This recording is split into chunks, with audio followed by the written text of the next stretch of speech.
Rubin would say, like, everybody has their own unique filters. Everyone has their own unique individualistic way of perceiving the world. And so we all have something unique about us. It's all about then, can you communicate that? Yeah. You know, it's like, I'm seeing it this way. And maybe you're not seeing it that way, but maybe I can communicate that to you, and so that, okay, this is how we're different. Yeah. Because at the end of the day, a lot of these things are doing the same thing, but it's that story that we tell, that, you know, all the things around the actual stuff that's happening, that's different, right? Like, there's no big difference in building that house versus this house, but the small details and how they do it is where it makes all the difference.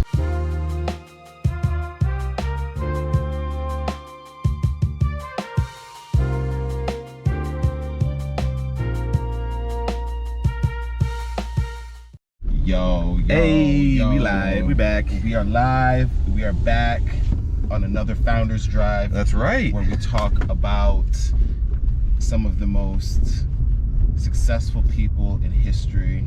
We study founders, we apply what we learn, and we share everything that we're doing with you guys. That's right. So, Rick Rubin today. Rick Rubin. The producer, the creative, the guru, sage, the sage, the founder. A lot of people don't know that he's a founder. Yeah, and I guess, like, it's probably because he doesn't, like, run the company now. Yeah. But, I mean, obviously a very storied career. Yeah, man. Where do we start? Probably start where he was born. Start with the beginning, huh? I think a lot of the people that we cover here certainly have different upbringings and very specific childhoods. Yes. That can shed some light on how they developed. The childhood, the early beginnings do shape the founder and what their worldview. I think that's huge. Yeah. I think the worldview is huge. The beginnings are huge, and you start to see a little bit of their personality too. Like Steve Jobs, when he was young, you start to see that come out. What's really cool is I love how we're doing there's this overlap that's happening between founders, where we're developing the music space. You know what I mean? We're seeing Rick Rubin in his element. We've done Berry Gordy. Those are in two of the biggest record labels of all time. Yeah.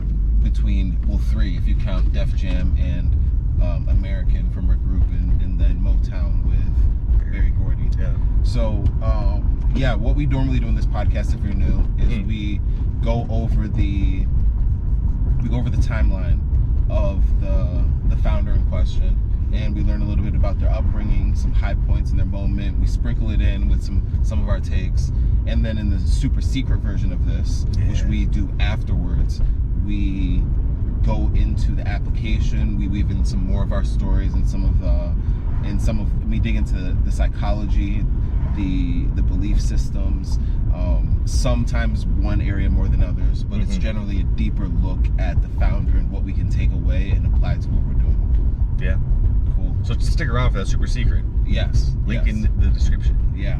Cool. All right.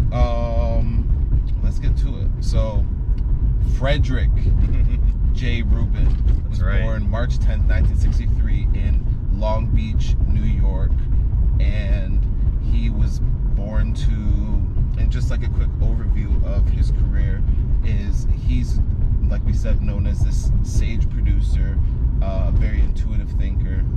I think there's probably a lot of parallels between the way that he views the world and Naval.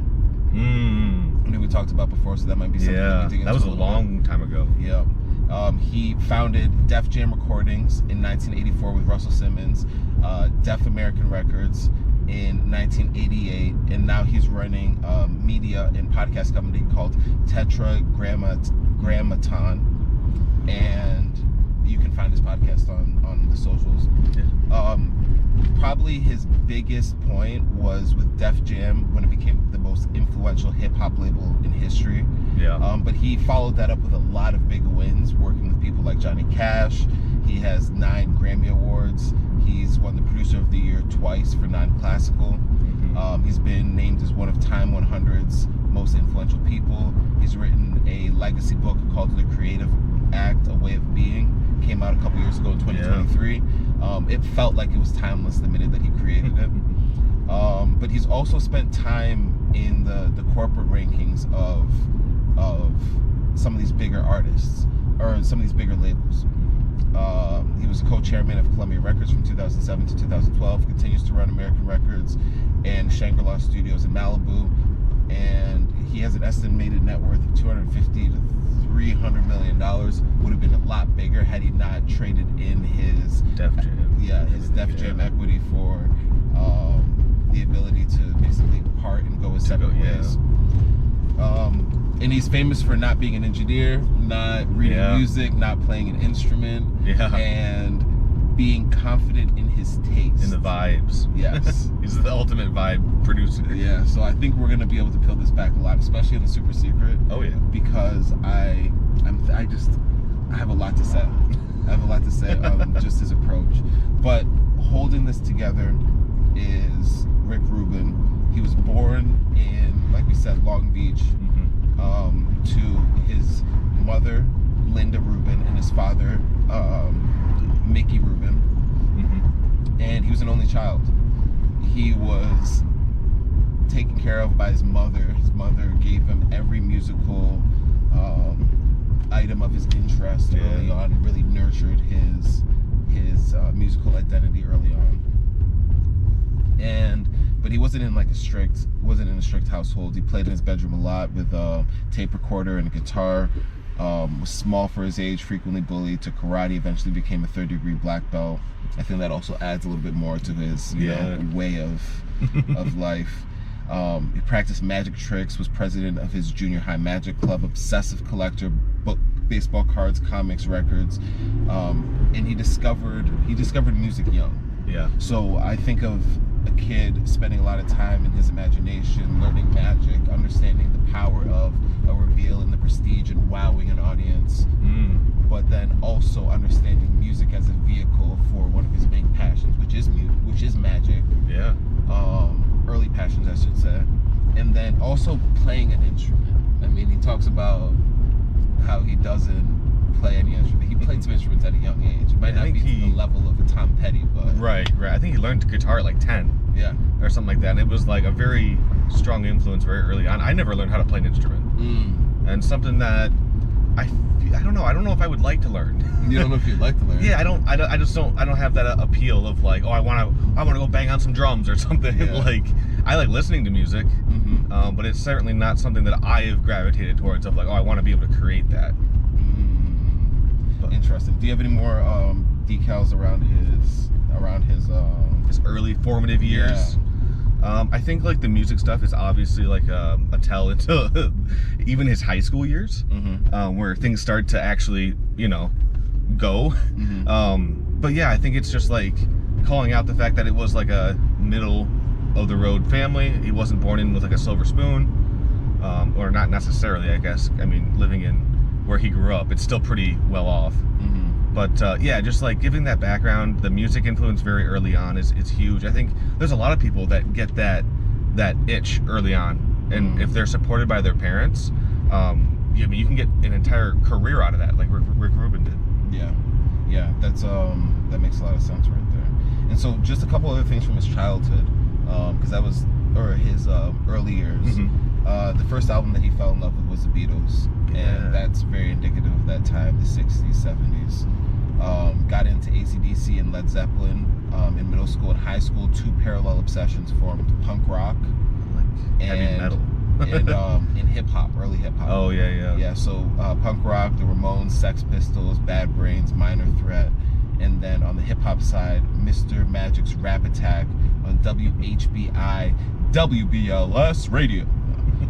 He drove into Manhattan in his parents' car to see hardcore shows early on, and he took the train to the Bronx and Harlem to buy 12-inch rap singles at Downstairs Records in the Music Factory, and was one of the maybe like the dozen white people buying records, which is a big thing. At that time, well, and this is a big thing because a big thread in his career is that a big part of his career is that he introduced really pushed punk rock, metal, rock in general, and hip hop. The whole collaboration, yeah. And then he brought two of those together, and not only did that get him his early breaks, it also created it was the catalyst for why he left Def Jam.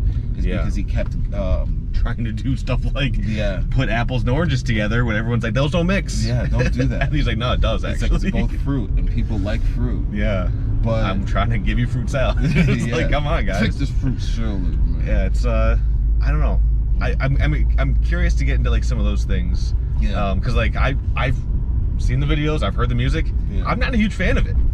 I'm actually like, why was this breakthrough? Why was this actually good? But I'm curious to get into some of that stuff. Yeah. And, I think that there's well, what's interesting to me that stands out at this point already in his career is it's very similar to not Hopkins, not Claude Hopkins, but Claude Shannon. With the the combining the different areas and standing on the border of that, and that's where innovation and creativity stands. But then you also look at somebody like Steve Jobs, where you take a phone, you take the music player, the internet, an internet device, and you bring those things together and you stand there, and that's where innovation is. It's something new. You can create by taking old ideas and combining them into something that's unique and different. Yeah. So there's some notes to take away from that too in terms of how to be different. Absolutely. And actually I'll just quickly drop it in here so I don't open the thread and forget it. But I hear a lot of times people will say, how is this different? How are you different? And I think my impulse early was to take it to the extreme and be like, well, if it's not completely different, then it's not different. But understanding how subtle things make it different is really important. Yeah. Because especially even in the tech space, right? Like people talk about product differentiation. Well, even the combination of things can create something different. And speaking to that explicitly, I think, is part of that call to action when people say, tell me about how you're different, is having the confidence to back the thing that you've identified that makes you different. So there's some interesting thoughts there. I think Rick Rubin would say, like, everybody has their own unique filters. Everyone has their own unique individualistic way of perceiving the world, and so we all have something unique about us.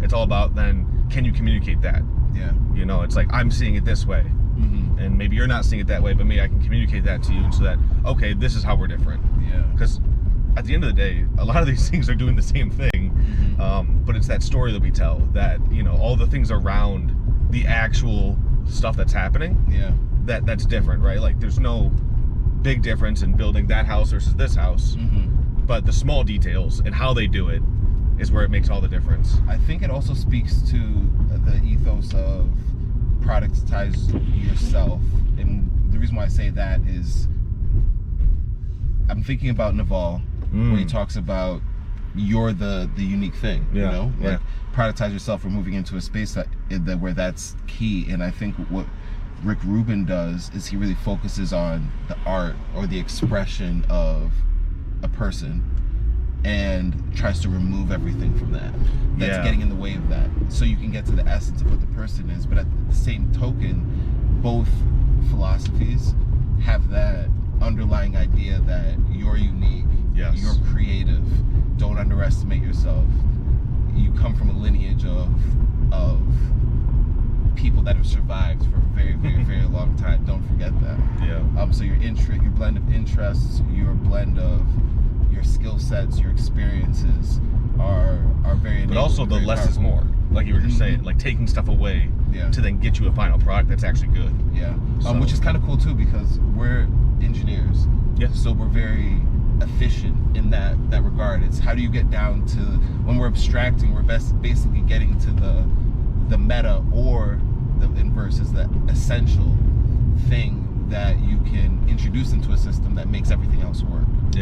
So I think there's parallels that at least I've identified that I think are really cool between, you know, what we might see with Naval and what we might see with Rick Rubin. But what's also cool is they all have dabbled in Eastern philosophies. And I think that's not, even with Steve Jobs. That's true. And I think that plays its role as well, too, in terms shaping of the worldview. So keeping this thing moving, he played in a couple of bands. Played guitar in a punk band called The Pricks in 1979 to 1980. Threw fake fights on stage to get bookings. Then formed Hose in 1980 to 1982, a hardcore band influenced by Flipper, Black Flag, and Black Sabbath. Hose released an EP on Rubin's first record label. That's actually done with their high school 4-track recorder. It was the first ever Def Jam record in a paper bag. The first ever. I mean, you gotta start a 7-inch vinyl in a paper bag with no label, no art. Just here's a lunch bag with my record in it. You gotta start somewhere. Yeah, you gotta be scrappy with it. Yeah. You know, let's use the resources you have. He's in high school. He doesn't have a whole recording studio. Yeah. But the music people have a 4-track. So hey, let's go make a song. Let's go make a song. So 1982, 1984, Def Jam in the dorm room. And this is where we talked a little bit about it. Def Jam's started as a name for Hose's Records in 1982 while still in high school. First release, Hose's self-titled EP on Def Jam 1982.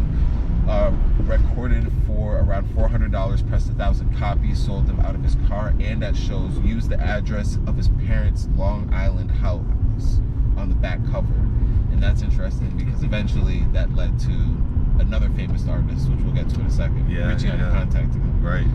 At NYU, he studied film at the Tisch School of the Arts, moved into Weinstein Hall, now called 5 University Place, started DJing parties in his dorm, befriended hip-hop kids in the city, met Adam Horovitz from Beastie Boys, and met them through the hardcore scene. The Beastie Boys started as a hardcore band, and then he convinced them to make rap records. Yeah, that's actually, as like a side quest here, it's something I was talking to some people about last week.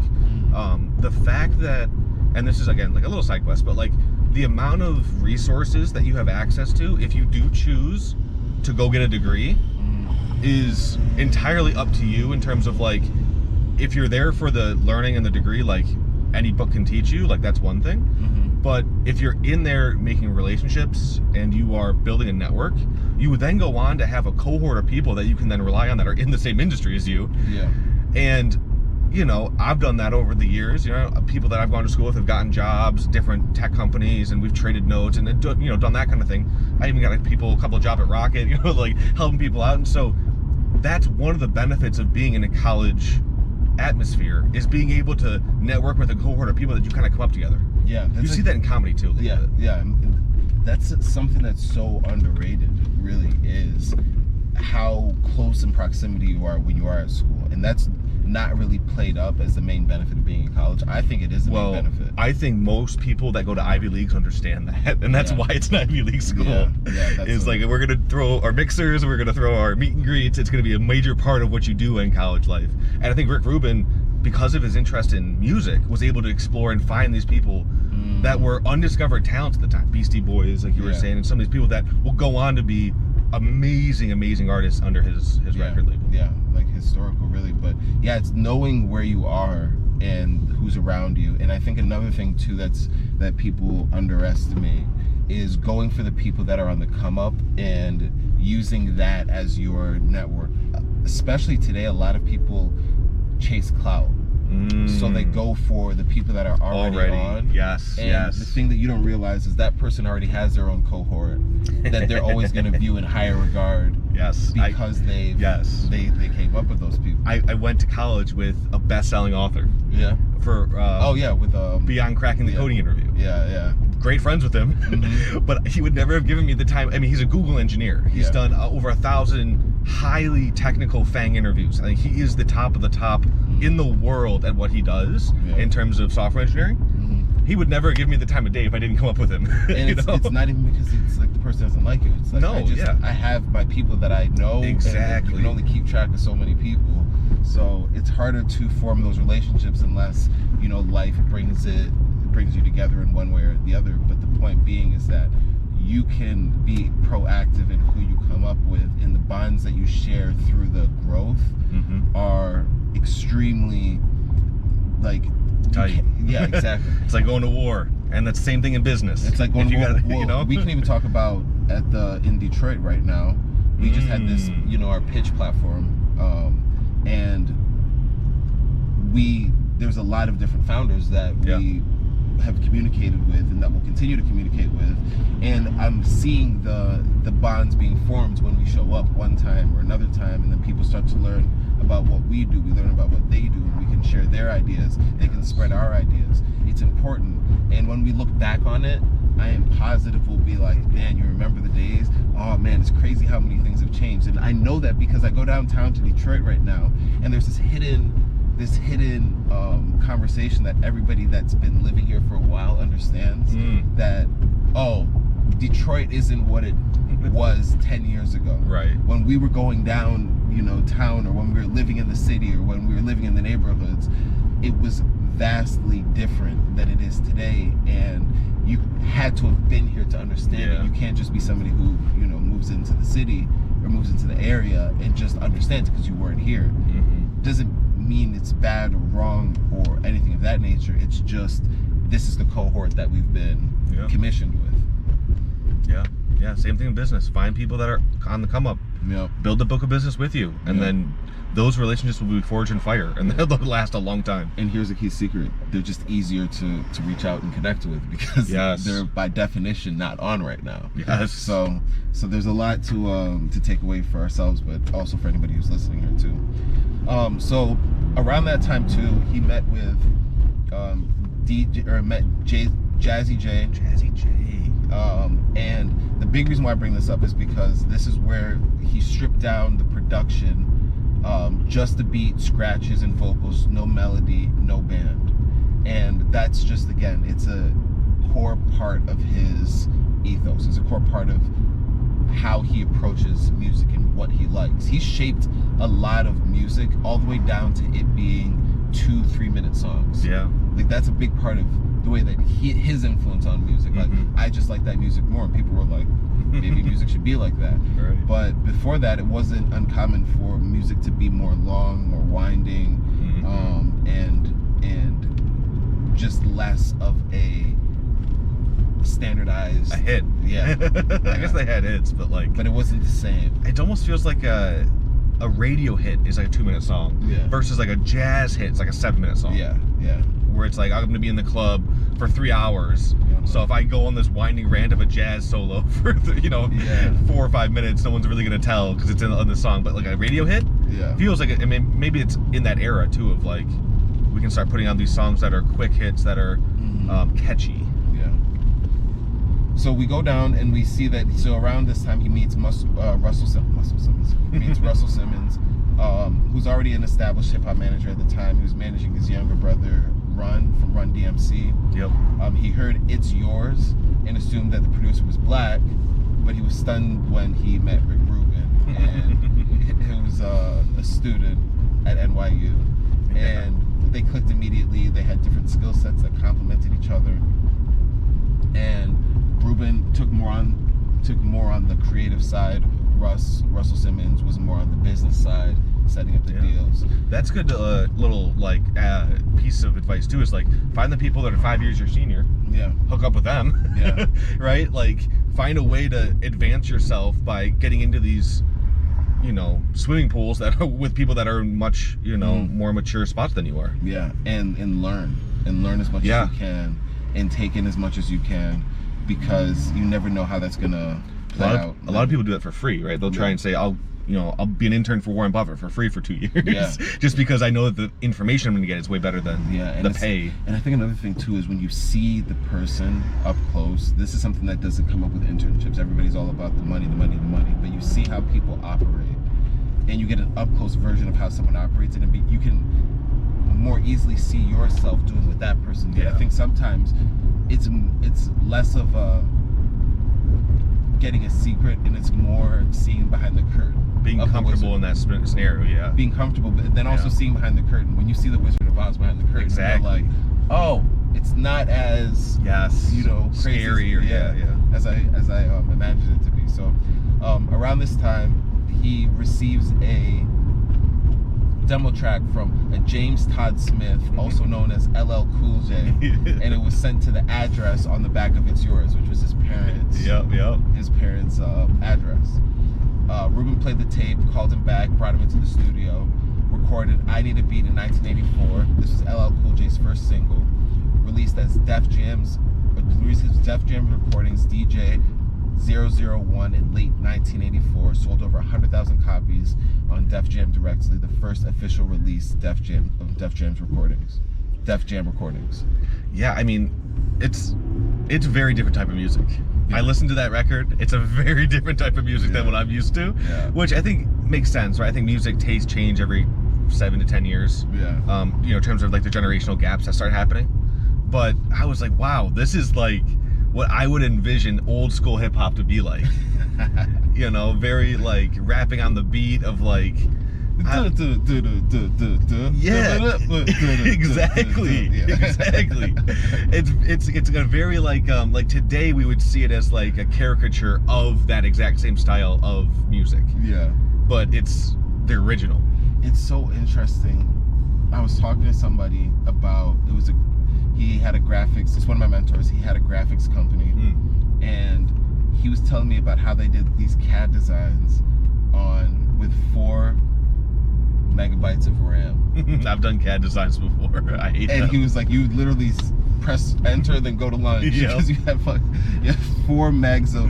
And it's just so interesting. My parallel here is that times like it's almost. I hesitate to say that we were operating off of 4 megs of RAM back in the day, but also the technology back in the day, the production technology, wasn't as powerful as it was today. Oh, you think that's part of the sound difference too? I think it's part of it. I don't think it's the only thing. I mean, I think it inspires a different level of creativity. It's also early, like the technology that we had back in the day was not AI. True. True. Not crypto, not quantum, not the other things that are going out today, not the internet. But it was unique and revolutionary for its time. Yeah. They were like, this is the best music that I've heard today. No, but I feel like when I listen to the video, that's the impression I get, is that people were literally doing that. But it's the arc. Yes, right? yes. It's the arc. And but so these guys he was running this the whole time from his NYU dorm room. The phone in the dorm was his business line. His parents put up roughly $5,000 in seed money. Yep. Russell Simmons brought in his connections, his Rush Productions roster, and his street cred, and co-founded Def Jam Records formally in 1984 with Simmons, and that was the launch. Yeah. Which again, some other like really good things to point out there is like the funding. Getting funding that's not coming out of your own pocket is such a superpower that until you have to do it, you won't realize that's such a multiplier. And then also, like we had just mentioned, like teaming up with people that are in that industry that have that reputation can really fast track a lot of the deals that you're trying to make. Yeah. And I think like those two, and then also trusting your instinct, making yourself available. Like there's a few different things too. Like LL Cool J reached out. They also went out there and sold out of their trunk. Like that's something that doesn't really happen. No, that's like knocking door-to-door sales. Yeah. Like... And they didn't really have another option, but it made the difference. I saw this thing about J. Cole selling out of his trunk just to go back to his roots a little bit for this last album that he released. I did see that. But it's stuff that isn't really broadcast or talked about as much because it's not sexy. Like we talk about going into different forums and reaching out to people and talking to people and going to a networking event and meeting up with the person and signing them up individually. Marketing is engaging with your market. These guys did this on the ground level, and I think you see where the value is when you talk to real people. Yeah. That's really what it is. Yeah. So the Columbia Records deal and the World Changing Records, this is big. It's 1985. He's 22 years old, and Def Jam gets this distribution deal with Columbia Records for $600,000 advance. That is your seed money, really, where it starts to go. Because $600,000 in 1985 is what. It's also one of those predatory things that I know the record labels do. Yeah, with 360 deals. I don't know if this was that, but it is so interesting when you parallel funding and how it works in different industries. Yeah, because if I was, if you had told you like I'm gonna front you the money, I'm expecting it back. Yeah. Well, we were talking about this last time, but I met a guy. He was a hedge fund manager, managing a few $100 million in our assets, and he's like, I have the money for you, but I want my money back. Yeah. I'm managing other people's. I mean, what? So the person's like, I'm managing other people's assets, and my own, and we haven't lost money. We don't plan on losing money. So tell me down to the detail how you're going to bring that back. But that's essentially the whole idea of I want that return. Right. In this case, though, it's the same thing, but it's the path to success is less clear sometimes. So I think there's a lot more opportunity for a label that's putting an advance down. It's also a little bit of a different mindset. And maybe Rick was a different person in 22. I don't see him spending that money on chains and cars and drugs and stuff like that. I could see him going, okay, let's actually reinvest this in getting more production, more artists, better cover art, stuff like that, to really make it pop. It's also different because it's not an artist deal. It's like the record label. Was the one that was getting the advance, and they were going to go use that to build out a multitude of artists. But the distribution gave Def Jam mainstream record store reach. Previously, they were just in mom and pop shops, and they kept creative control and ownership of masters, which is a big thing too. Yes, because I'm not sure if that was like a thing back then, like the fighting over the masters. Because I know it's a huge thing in the recent 5 or 6 years. Well, you've got recent 10. Yeah, recent 10, 15, 20. Yeah, 20 because you got Jackson selling his collection, Swift selling her collection, these different artists that are like, oh, and then Swift wants it back. And so there's this whole who actually owns her stuff. Is that like a similar thing that was even in the 80s where they were like, no, we want to own the masters? I think they were ahead of their time with owning the masters, because you remember Berry Gordy, they had their whole vertical integration, so they were a little bit more integrated than Def Jam. Gotcha. But they were doing the 360 deals because they were basically, we're going to do the whole assembly line thing, we're going to transform, get you ready, etc. And I think it made more sense there, even though he got his backlash down the road too. Yeah, for assembly lining people. But more and more people would sign these deals, and then they wouldn't get the development or the attention that they needed, and then they would get benched, but wouldn't be allowed to go in. Because you're under contract. Exactly. Yeah. So, but for them to be able to keep the masters and the creative control in Def Jam recordings was big. Yeah, it's huge. I'm just curious. Curious how many people know, and especially in the moment, how big that is. Yeah. Because that's a huge play. Yeah, I'm also thinking about paralleling that with tech. Like, we give up equity when we do fundraising. Yeah. So if you give us $600,000 in seed or pre-seed, then a lot of times people are expecting equity or some version of that back. Here it's, well, we want to have ownership over your masters, which again is a form of equity. Yeah, 100% equity. Yeah. Right? And then they also they're notorious for adding a lot more baked-in charges into the whole deal. Trapdoors and just fake walls and all this weird stuff that's it's predatory lending, essentially, or funding. Predatory funding. It's predatory funding, 100%. Is that a term? That's it's like loan sharking. Predatory funding? Yeah, but it's like you're an up-and-coming artist. I'm going to loan shark you by saying, here's a 20% interest on $100,000 that you'll never be able to pay back. Yeah. Oh, and by the way, sell your soul to me. Yeah. I mean, they say that you sell your soul for a reason. Yeah. So LL Cool J in 1985 released Radio, and Rubin produced every track, stripped down the 808 drum machine, hard scratches, no melody, defined the East Coast hip-hop sound. Linear notes were credited Rick Rubin with Reduced by Rick Rubin. The first articulation of his entire production philosophy reached number 46 on the Billboard 200 certified platinum, and I Can't Live Without My Radio became an anthem. Run-D.M.C. Walk This Way, again, this is in 1986. That's a big one. Yep. And convinced Run and DMC to remake Aerosmith's 1975 hit. Run was reluctant, thought rappers shouldn't be making rock records, and that's a theme that he continued to have. But this was this went big. It went number 4 on the Billboard Hot 100. Yeah, this is wild. And they got Steven Tyler and Joe Perry in the studio with Run-D.M.C. Yeah. And it resurrected Aerosmith's career, but in the video on MTV broke down the wall between rap and rock. This was big. Literally. Right? And then on top of that, funny. 1986, the Beastie Boys' License to Kill 3, released November 15th, 1986. Rick Rubin produced every track here. First rap album to debut on the number 1 in the Billboard 200.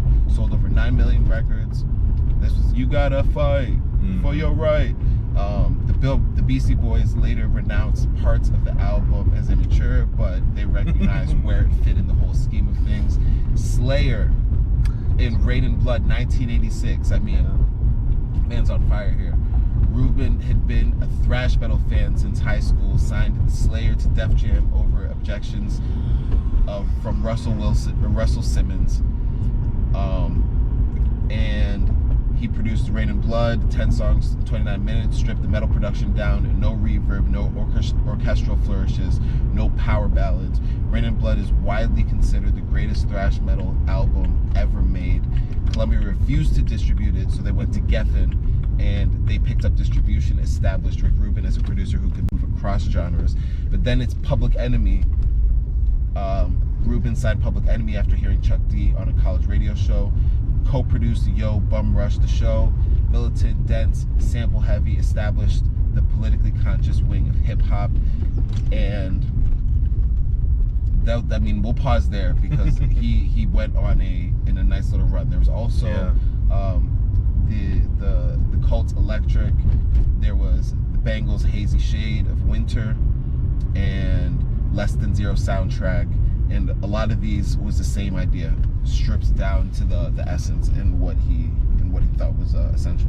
Yeah, that Run-D.M.C. Aerosmith collaboration was one that it was just from what I read, Run-D.M.C. was rapping over the beat of Walk This Way before they knew what the lyrics were.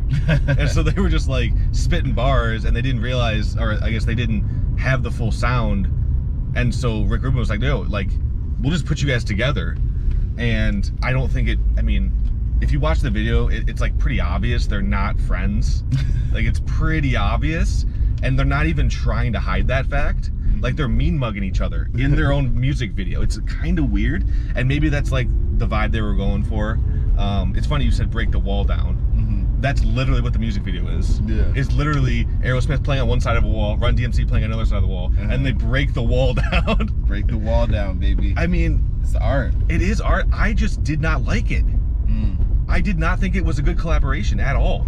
But it's like, I think Run-D.M.C. sound, or was I think Run-D.M.C. the way that they're rapping over the Aerosmith beat, I just did not. It was not my favorite flavor of Aerosmith lyrics. I think Steven Tyler's version of the song is way far and beyond better than a Run-D.M.C. collaboration ever would be. Interesting. Yeah, it's like but to me it's so obvious because it's just like my taste. Yeah. It's crazy that was such a pivotal moment for these two kind of genres clashing, and then introducing Rick as like, oh yeah, he's maybe like a mastermind behind these kinds of things. It's very interesting and you know much older songs. You know what's intriguing to me is when we go back and we look at things that seem obvious or when we look at something and we're confused on how that could have been so revolutionary, revolutionary at the time, whether it's sound, technology, or products, or whatever it might be. Even things as simple as Sam Walton with the checkouts? Oh yeah, you check out. I don't check you out. You check out. The self checkout. Yeah, no, not even the self checkouts. As the just like grocery store shopping, like with a cart. Yeah. And we look back and we're like, how was that not a thing? Like, they used to literally go back and get you what you asked for and then bring it to the front. Like, one person at a time. Yeah, that makes no sense. But the thing that's interesting to me is what's happening right now that we're missing. That is, let's just bring these two simple ideas together that people will look back in 20 years and be like, I don't even know how that was revolutionary. Because my favorite one is Palmer Luckey. It's like, the stuff that he's doing is so basic and like, duh. It's like, why hasn't anyone done this before, and why are we spending billions and trillions on military and haven't done the basics of wiring 2 cameras together? You know what I mean? Yeah. If I have 2 cameras pointing at the same object, why can't I wire that into one view? And they're like, oh my god, this is so amazing. This is so I hate when people say innovative instead of innovative. Yeah, innovative. This is so innovative. It's so innovative. It's so like, innovative. It's like, you're not even British. Stop saying it like that. Sure, yeah. It just feels like it's such an obvious thing. It's like, why aren't you like, why aren't anyone doing this? Yeah. And so yeah, there are some things that I'm like, that's an obvious one. But there's also some things that I look back and I'm like, why was this a thing? Yeah. Like why was this a thing? This collaboration. I'm like, why? Why would Aerosmith need to do this, or why would they want to do this? We'll give that little, Yeah. No, it certainly did. It certainly did. So. Ricky Rubin. So they ended up doing a lot there, and this is where they ended up parting ways. Yep.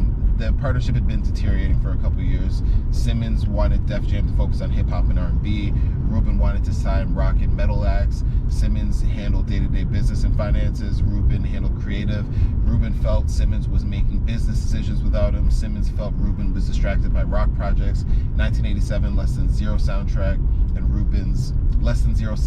Rubin's growing rock A&R work was the breaking point. In 1988, Rubin walked away from Def Jam. Simmons bottomed out. The buyout terms were never publicly disclosed, but reportedly modest. Rubin gave up his 50% of the future Def Jam catalog. Def Jam would later sell to Universal Music Group in 1999 for $100+ million, and Simmons would sell his remaining stake for hundreds of millions more. Rubin relocated to Los Angeles in 1988, rented a Spanish-style mansion in 1991, and they soon called it the Houdini Mansion because they believed Harry Houdini was rumored to have lived nearby. It's also supposed to be haunted. Yeah. Like we're musicians, because it was so big, he would actually have musicians like stay there and play. They would be like, I'm not doing that. Yeah. I will drive here every morning instead of sleeping in your haunted freaking mansion. Yo. I have some stories about being in haunted spaces. I'll save that for another time. But I can relate to that. I really like the idea of getting like all of the guys in a house and just being like, we're gonna hack this together. We're gonna throw out an album, or we're gonna go on this project together. I think that's like a really cool way to do it. It's a good energy, and he believed and believes in home recording studios over. Over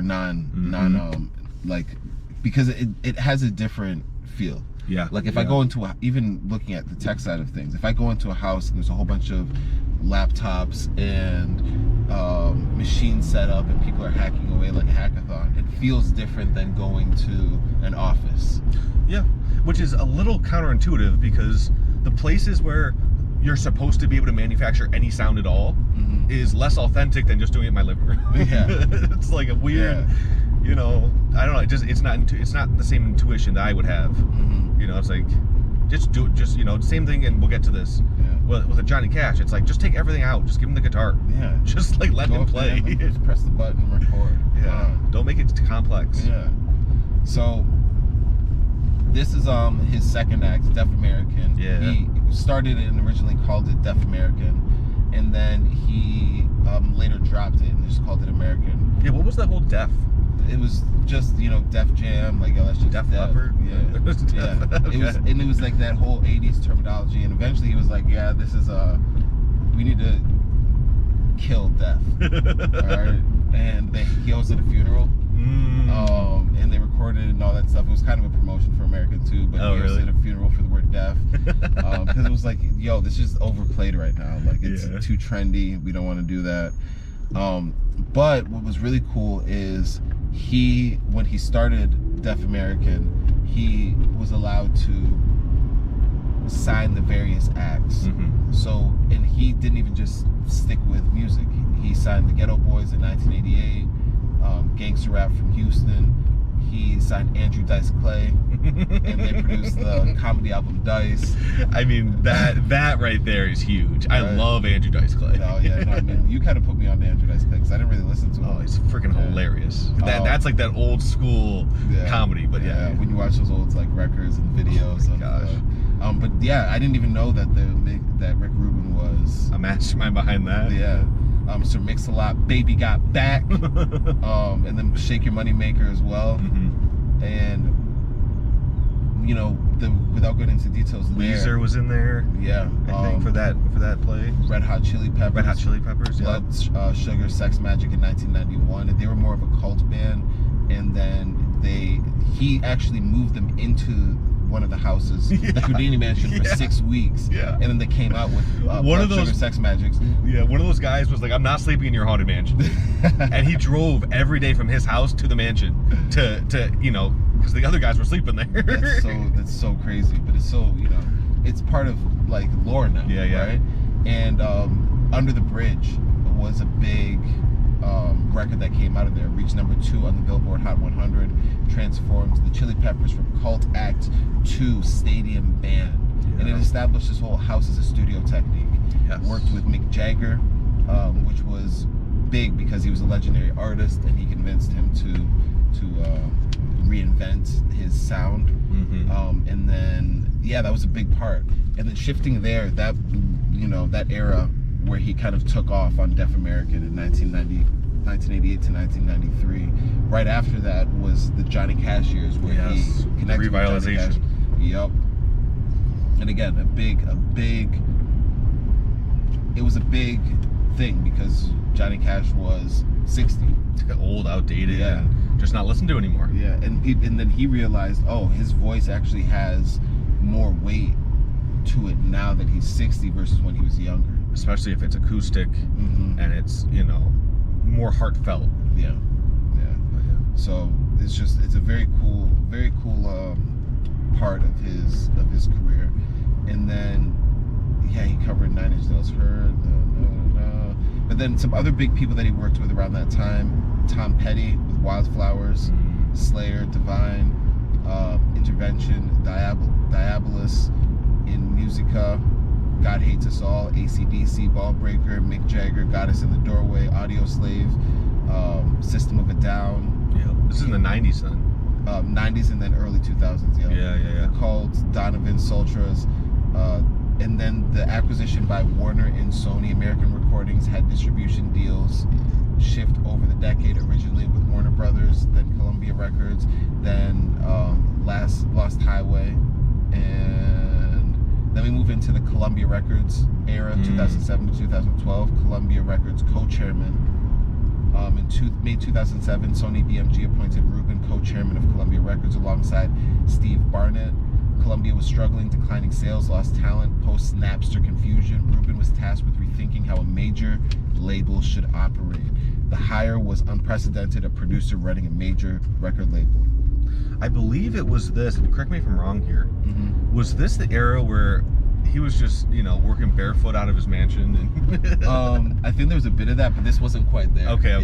That was in the Shangri-La. Yeah, I was gonna say, there is this point where he becomes like a Tibetan monk, essentially, and just kind of like reclusive to his own devices, but long beard, white robes, very, you know, minimal aesthetic. Guru. This is interesting too, because it's like he's done so much work that they actually trust him to try and turn around an entire brand. Yeah, they're like, and part of his strategy was subscription model proposals, investing more in fewer artists, build careers, not singles, resisting the iTunes-driven shift away from albums, pushed Columbia towards streaming subscription thinking years before Spotify dominated. Most of his proposals were ahead of the industry by 5 to 7 years. Oh, wow. Some major Columbia signings and productions during this time was Adele. That's right. Then they produced the album 21 in 2011. Rubin produced the He Won't Go and helped Adele develop her sound. Beck, Modern Guilt, Weezer, Metallica, Neil Diamond, Linkin Park, Minutes to Midnight, Jay-Z, 99 Problems. There's a clip of him suggesting to Jay-Z, he was like, what if we start 99 Problems off with an acapella version of you saying, if you having girl problems, I feel bad for you, son. I got 99 problems, but ain't one. And it's just crazy that, you know, seeing him suggest that, like, yeah, that's the one. He's like, that's the one. Jay-Z with the short hair. Yeah, he was famously difficult to reach. Rick Rubin was famously difficult to reach. Worked from home, didn't keep traditional office hours, met with artists on his own schedule. Sony executives complained that decisions took too long. Yeah. Rubin was uninterested in marketing meetings, sales meetings, and corporate ceremony. He was running a major label like he ran American Recordings, one artist at a time. In 2012, he departed. His contract was not renewed at Columbia, returned to American Recordings full-time. And then this shifted him into his Shangri-La. The philosopher-producer. Did we miss the one Easy album? No, so this is the time where... I was going to say, because that was another fun one that I wanted to touch on. Yeah, and he ended up working a lot with Yeezy around this time with Kanye. Yeah, Kanye. Purchased Shangri-La Studios in Malibu, California in 2011. Originally built by Bob Dylan in the band in 1974. Famous for hosting the recording of Planet Waves in the last Waltz sessions. Rubin restored the studio and made it his primary recording space. The studio was on a hill above the Pacific white walls. Minimal furniture became famous in industry circles as the place artists go to rethink their work. The aesthetic is white rooms, no clutter, ocean view, one large live room, one control room, a small kitchen, a meditation room. No platinum records on the walls, which is a deliberate version of the producer studio where they put all of their blacks up there. A grand piano in the live room that's always tuned. Visitors are asked to take off their shoes. Rubin himself walks barefoot in this white linen, and he plays his part. Yeah, he does. And then just to list off some productions around this time in the Shangri-La era: Adele, Eminem, the Marshall Mathers LP, Kanye West, Yeezus. Rubin came in 2 weeks before the deadline and stripped the record down by half. Black Sabbath, 13. This is the first studio album with Ozzy Osbourne, R.I.P., that he did in 35 years. Ed Sheeran, X, Lady Gaga, Eminem, Revival, Kanye West, Ye, Jesus is King, Donda, Strokes, The New Abnormal, won Best Rock Album Grammy. Lana Del Rey, Norman fucking Rockwell, and Carly Pierce, 29. And yeah, I mean, there was also this big aspect of him transforming his whole aura too, his mystique, and him becoming, losing a ton of weight and becoming a little bit more healthy. And getting him more into meditation. Well, actually, no, not even more. He had been practicing, but that just became a big part of his image at this time. Yeah, and you can tell, especially for maybe some of the younger listeners, that the bands that you're naming off there are like the bands, like the groups of the late 2010s and even now. But Rick has been around the bands his entire life. Yeah. Even though you weren't alive back in the 80s and 70s, since the 80s, man. He's been around the talent in the industry for, I mean, longer than I've been alive. Yeah, when you think about it, I mean, since 82, so that's what, 45 years? That's wild. Yeah. To have that kind of track record and legacy. And he says, look, I don't engineer, I don't play an instrument, he's like, no, I don't do any of that. The fun one is the Yeezus album where, I mean, he only had a couple weeks, and the track he got was like 3.5 hours long. It's like, how do you, and you have to work with Kanye, who's not the easiest person to work with. Kanye West said that Rick Rubin is the closest thing to a mentor that he's ever had. Yeah. Not a mentor. No. But the closest thing to a mentor. Yes. Yeah. And so, like, imagining having to work with that kind of personality and tell them, like, maybe you cut it down from 16 songs to 10. Yeah. Maybe, don't do this. Maybe because we only got a couple weeks, and then him listening to you, and then that going as well as it did. Speaks a lot to his mantras of less is more. And less is more. And so for the Rubin and Kanye worked together repeatedly from 2010 onward. Rubin was credited as an executive producer or producer on multiple Kanye albums. Kanye I've said this before, but he's the closest thing to a mentor. The closest thing I have to a mentor. The two share similar philosophy: subtraction, removing what doesn't work. Kanye famously said about Yeezus, Rick came in, was like, this is too much. This is too much. And now just kind of rounding out this timeline, he founded Tetragrammaton in 2022. He's had guests from David Lynch, Aaron Rodgers, Andre 3000, George Saunders, Tara Brach, I don't know her, Joseph Goldstein, Robert Plant, and Joe Rogan. Yeah, he's in a couple. And then the big thing is the creative act, which is, I think, a good segue too. The book? Yeah, the creative act of the book. The Way of Being. Yeah. Which is an interesting title too. The Way of Being. Yeah. Yeah, it was, it's interesting because it was co-written by Leo Strauss. Of course, his ideas were the core of it, and I have a copy of it. Do you really? Yeah, and I find it very interesting. It's not like a practical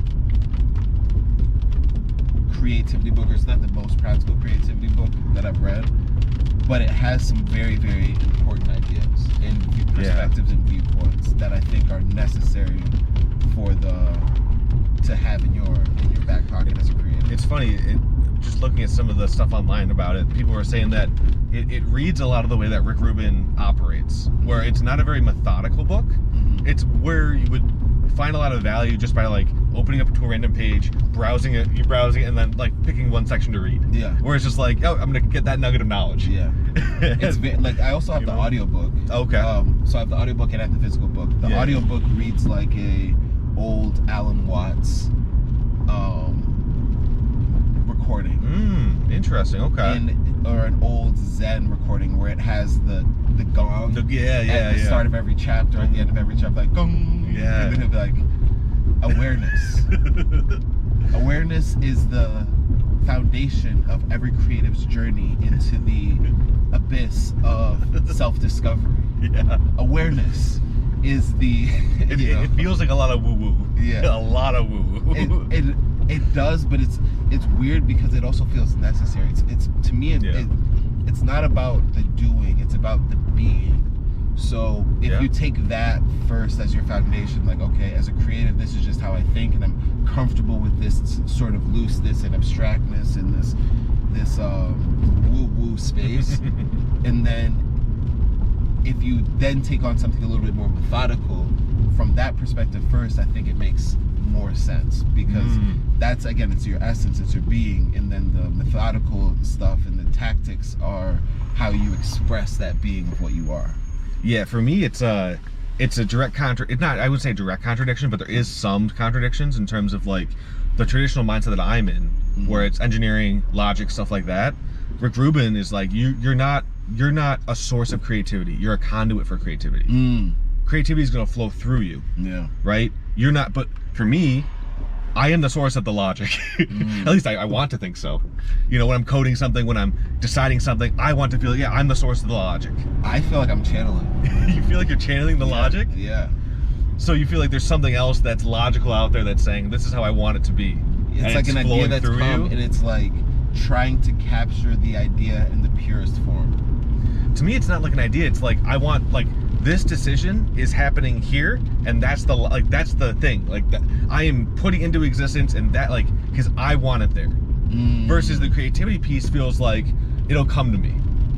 It'll come to me. I'll get the logic right when it comes to me. Let's get into the super secret. Yeah, I think this is a great transition. Yeah. Let's extend this conversation though, that we're talking right here. Exactly. So we're gonna be talking about the channeling, the woo-woo, the conduit, not just the music, but how we can apply it to business and how we can apply it to technology, and then other areas of application. I also want to get into taste. Yep. I want to get into creativity. Well, I guess that's kind of creativity we're talking about, and then we can get into a little bit more of his like value system, because I do think that he's. I think that speaks specifically to his taste. Argument right there. So. Absolutely. Cool. If there's any other founders you guys want to see us cover, please drop a comment in the description below. We are about 70 founders deep. Yeah. So we've covered a lot of big names. Man. Please, if you guys know of someone or want us to cover somebody, let us know. Yes. We'll see you next week. Peace.